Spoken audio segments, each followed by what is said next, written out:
Hey everyone, welcome back to the show. Hello, hello. So happy to have you here with us today. Alice, quick question for you. Have you ever seen a lake completely covered in green plants? I've seen ponds with lots of plants, but a whole lake covered? That sounds kind of crazy, actually. It is crazy, and today we are talking about a plant that does exactly that. It's called the water hyacinth. Water hyacinth. Okay, that sounds fancy. Is it pretty? It has beautiful purple flowers, but trust me, it is not as nice as it looks. Ooh, I love a plant with a dark side. What's the story? Today's article is called The Problems and Benefits Created by the Spread of the Water Hyacinth in Kenya. It's about how this plant took over a huge lake in Africa, and then, surprisingly, how villagers found a way to turn it into cooking gas. Wait, cooking gas from a weed? That's amazing. Just from the title, I'm already wondering, did the plant cause real problems for people? And how on earth do you turn a plant into gas? Maybe there's a village that figured out a clever solution? Great guesses. I'll give you a hint. There is definitely a clever solution, and it involves something called a digester. Sounds like a stomach, right? Let's dive in and find out. I love it. Let's go. Here is what we will do today. In Part 1, we read the passage together. In Part 2, we learn the core skills. In Part 3, we do a quick review. And in Part 4, we practice together with all 13 questions.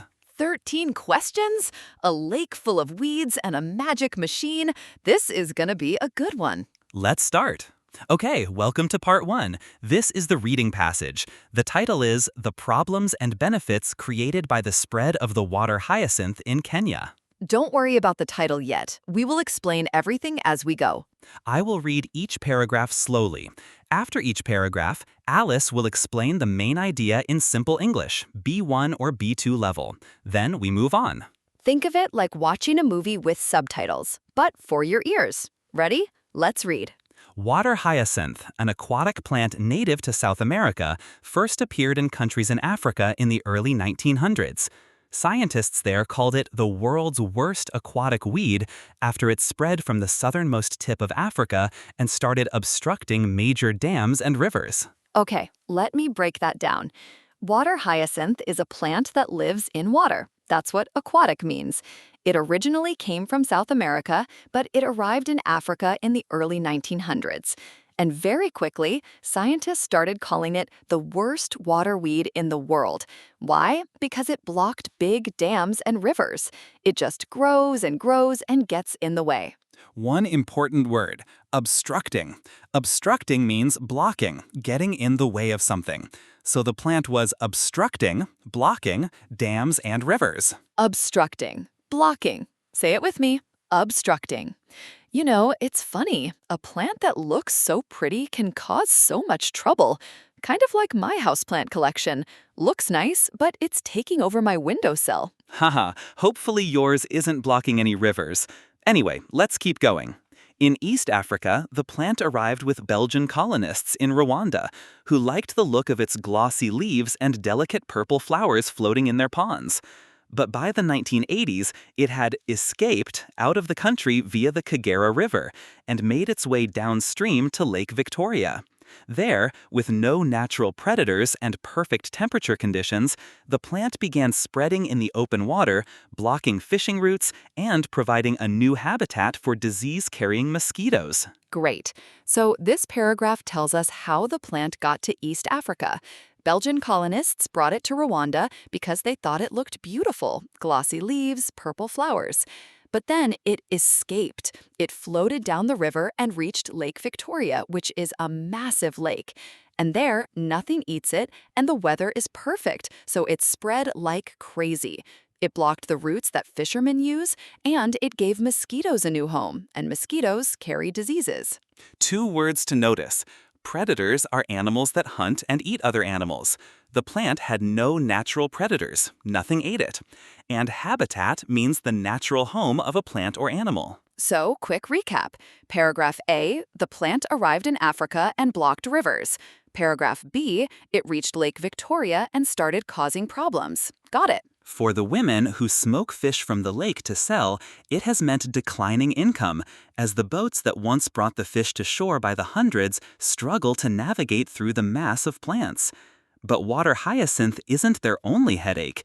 In order to smoke the fish that they buy, they must gather huge quantities of firewood, sometimes walking as far as 10 kilometers each way to complete their work.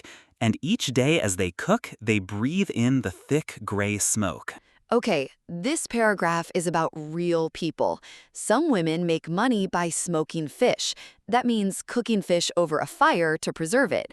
But now, because of the water hyacinth, boats can't get through, so the women earn less money, declining income. And there's another problem. They need firewood to cook the fish, and they have to walk a really long way, 10 kilometers each way, to find enough. And all that smoke is bad for their health. Declining, we saw this word before in another episode. It means getting smaller, going down.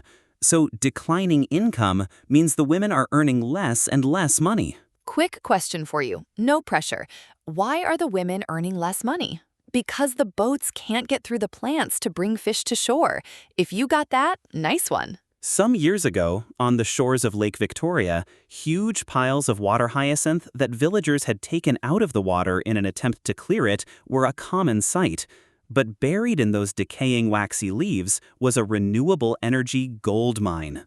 It turns out the floating plant isn't just good at spreading, its foliage also contains a high ratio of carbon to nitrogen. It's a magic combination that has captivated researchers' imaginations since as early as the 1980s, when, across the world, they began to explore its potential as a biofuel. Just about 4 kilograms of the dried plant would be enough to cater for a large family's daily energy needs, early research predicted. Okay, this is where the story gets interesting. Villagers were pulling the plant out of the water and making big piles of it, trying to clean the lake. But then scientists discovered something amazing. The plant has a special mix of carbon and nitrogen, and that mix makes it perfect for making biofuel. Biofuel is fuel that comes from plants or animal waste. And get this, just 4 kilograms of the dried plant could give a big family all the energy they need for a whole day. Foliage is a fancy word for leaves. And biofuel, bio means life or living things, fuel is something you burn for energy. So biofuel is energy made from living things. So this world's worst weed might actually be a hidden treasure. I love a good plot twist. In 2014, Nigerian academics announced they had got better yields of biofuel gas when they mixed the plant with chicken manure. A few years later, Kenyan scientists confirmed what their Nigerian peers and others had already found. Manure worked to improve the process of converting the weed into gas. So scientists in Nigeria tried something clever. They mixed the water hyacinth, that's bird poop, and guess what? They got more gas that way. Then Kenyan scientists tested it too, and they agreed. Mixing the plant with manure makes the gas-making process work better. Manure is animal waste, poop, that can be used to help plants grow, or, in this case, to make gas. And yields means the amount you get, so better yields means more gas. Who knew bird poop could be so useful? Science is amazing. In 2018, the technology came to a village on the shore of Lake Victoria called Dunga. The project promised a 2-for-1 solution to the dual menaces of the water hyacinth and dependence on firewood. The community received a pair of donated biogas digesters, machines that would transform a mix of water hyacinth and cow dung into biogas for cooking. Okay, so in 2018, this technology arrived in a village called Dunga, right by Lake Victoria. The villagers got 2 special machines, biogas digesters. A digester is a machine that takes the plant and cow dung, that's cow poop, and turns it into biogas, which is gas you can cook with. So it solves 2 problems at once. It gets rid of the weed, and it gives people clean fuel instead of firewood. Dual means 2. So a 2-for-1 solution, you solve 2 problems with 1 action. And menaces are dangers or threats. So the plant is a problem, but now it's becoming a solution. I love this story. The digesters work a bit like a stomach. The mixture goes in one end, think of it like a mouth, and over the next 20 to 30 days, it goes through a fermentation process and breaks down, giving off gas that comes out the other end. From there, the clean-burning gas is passed through pipes to the point of use, just like traditional domestic gas. In Dunga, the machines produce enough gas to serve about 60% of the village's population. It is used in domestic stoves and for other household tasks, such as purifying water and incubating chicks. This is my favorite part. The machine works like a stomach. You put the mixture in one end, like a mouth, and for 20 to 30 days it goes through fermentation, which is when things break down and change, like when bread rises or yogurt forms. And during that time, gas comes out. Then the gas goes through pipes to people's homes, just like regular gas. And in Dunga, it's enough for 60% of the village. They use it for cooking, cleaning water, and even keeping baby chicks warm. Purifying means making something clean. So purifying water means making it safe to drink. And incubating chicks means keeping baby chickens warm so they can grow. So the machine basically eats the weed and poops out clean gas. Nature is wild. That's actually a pretty good way to think about it. The project is testing whether biogas can provide an effective alternative to firewood and charcoal in rural Kenyan communities. Results indicate that the program seems to be working. The women who smoke the lake fish are already getting sick less often. Besides, they don't have to devote a lot of time every day to gather firewood, which is a great relief. As a result, they're able to make more money for their families from other enterprises. Alternative means another option, a different choice. So biogas is an alternative to firewood, a different, cleaner option. And enterprises means businesses or projects. More time, more money, better health. That's a win-win-win. Kaniva Muindi is an epidemiologist and air pollution research fellow at the African Population and Health Research Center in Nairobi. She says families who switch to the smokeless cooking method, that's biogas, could expect fewer respiratory diseases. Women, young girls, and children are particularly vulnerable because they're the ones who cook in the kitchen or outside over fires. Vulnerable means easily hurt or at risk. So women and children are vulnerable. They're the ones most in danger from the smoke. That makes sense. If you're the one standing over the fire every day, you're breathing in all that smoke. It's really important to fix this. How much better the biogas stoves will be for the community's health still needs more research, says Dominic Kahumbo Wanjihia, Biogas International's chief executive. But unless the price of the machines drops, it's pretty clear that most communities will never be able to afford any, since they sell for about $750. Okay, so here's the problem. The machines work, but they cost about $750. That's a lot of money for most villages. So unless the price comes down, most communities just can't buy them. The scientist says we still need more research to know exactly how much healthier the biogas stoves are, but the price is a big barrier. Afford means to have enough money to pay for something. If you can't afford something, it's too expensive for you. $750? That's a lot. I hope the price comes down. Kaniva says affordability is a challenge worth addressing, given the huge health and environmental dangers posed by dirty fuels such as wood, charcoal, and kerosene. If biogas could become affordable on a large scale, she says, it would be life-changing for millions on the African continent and beyond. The last paragraph. Kaniva says the price problem is worth solving because wood, charcoal, and kerosene are dirty fuels that are really bad for health and the environment. And if biogas became cheap enough for everyone, it would change the lives of millions of people in Africa and beyond. Beyond means in other places too, not just Africa. Affordability is the noun form of afford. It means whether something is cheap enough for people to buy. And on a large scale means for many people, not just a few. So the ending is hopeful, but there's still work to do. I like that. It's realistic. Okay, that was a lot of information. Let's quickly review the story. Paragraph A, the plant came from South America and blocked rivers.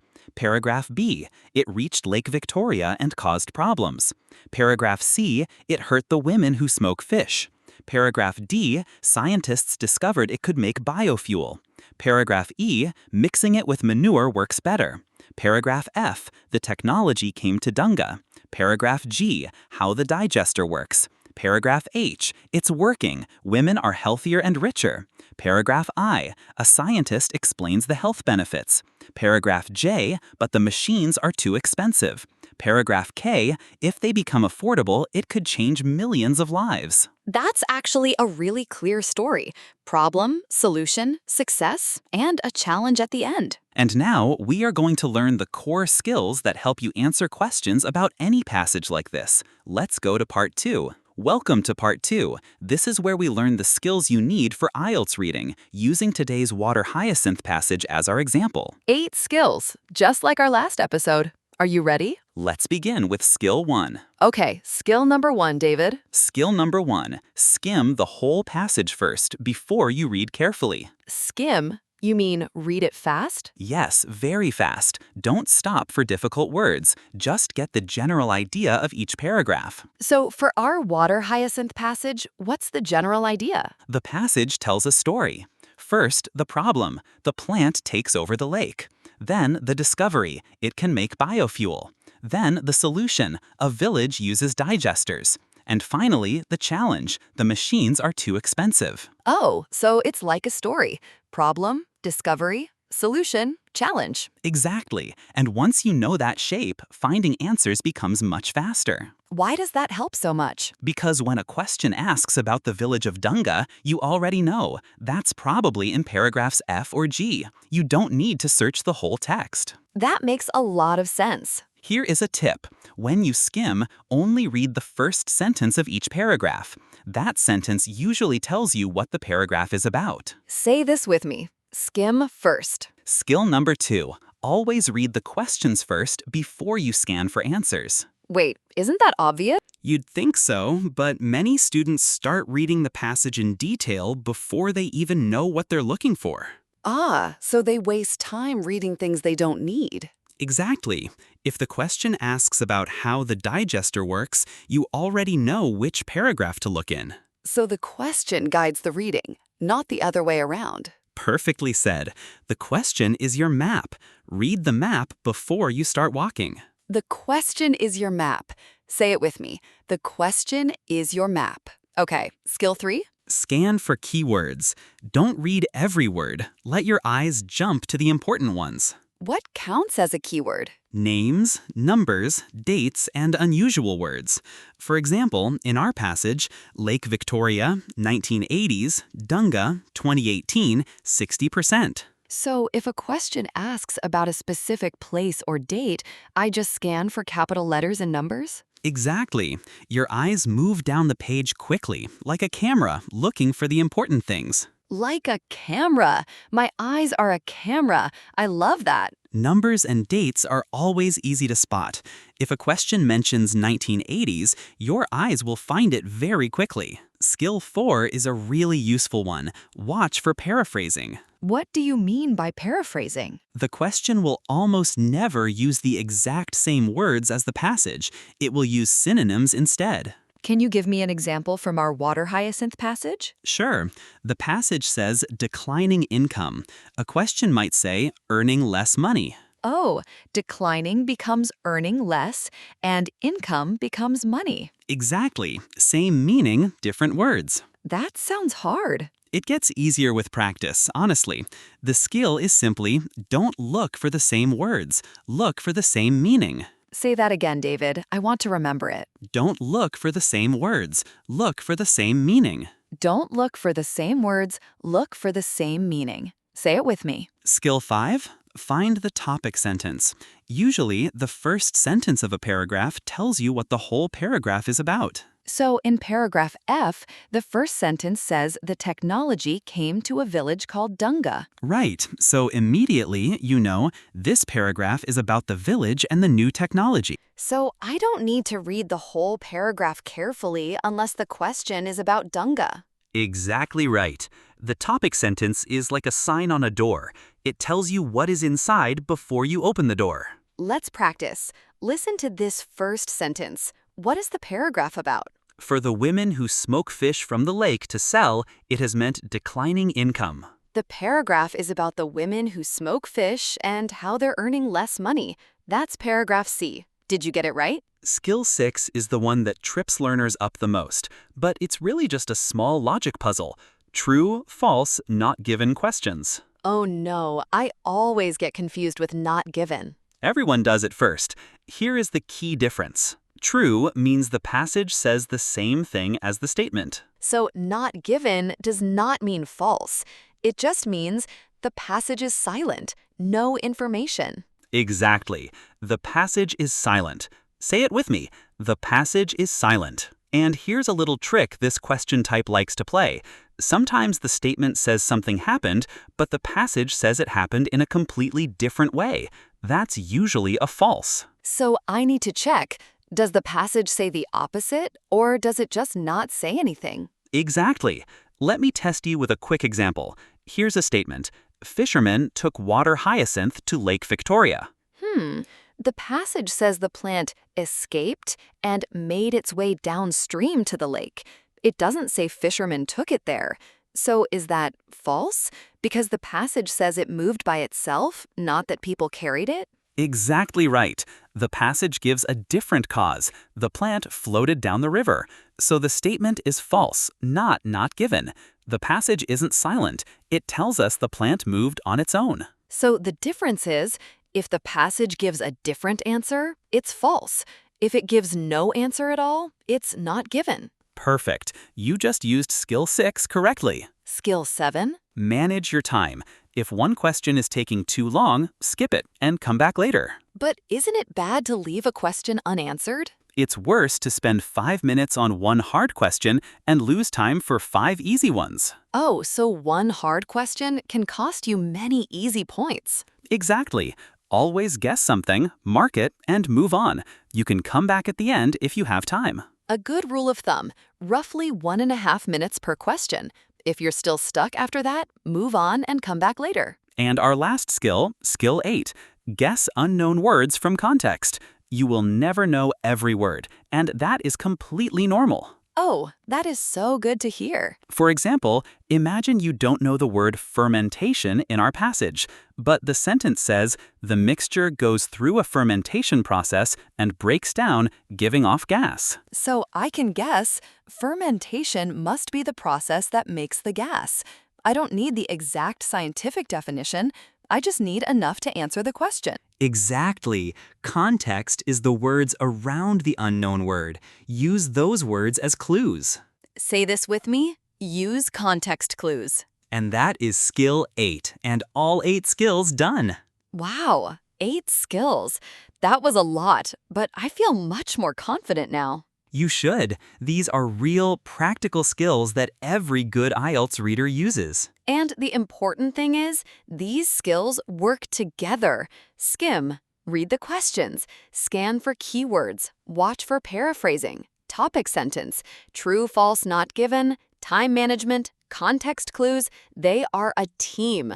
All 8 working together. Let's go review them quickly. Before we move on to part 3, David, where can students practice these reading logic skills? Definitely check out IELTSlogic.com. It offers full reading passage breakdowns, listening practice, and speaking logic chain training. That's awesome. Built by system architects to sharpen your analytical thinking. Visit IELTSlogic.com today. Welcome to part 3. Quick review, no pressure, just a fun recap. I will quiz Alice, and you can play along at home. Ready, Alice? Ready. I will remember all 8. Watch me. Okay, Alice, I'm going to quiz you. Skill 1. What do we do first? Read every word very carefully?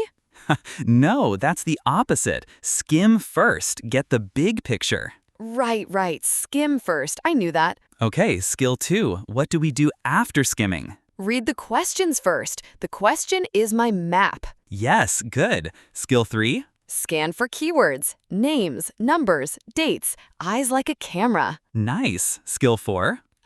Watch for paraphrasing, same meaning, different words. Yes, don't look for the same words, look for the same meaning. Skill 5? Find the topic sentence, the sign on the door. Exactly. Skill 6? True, false, not given.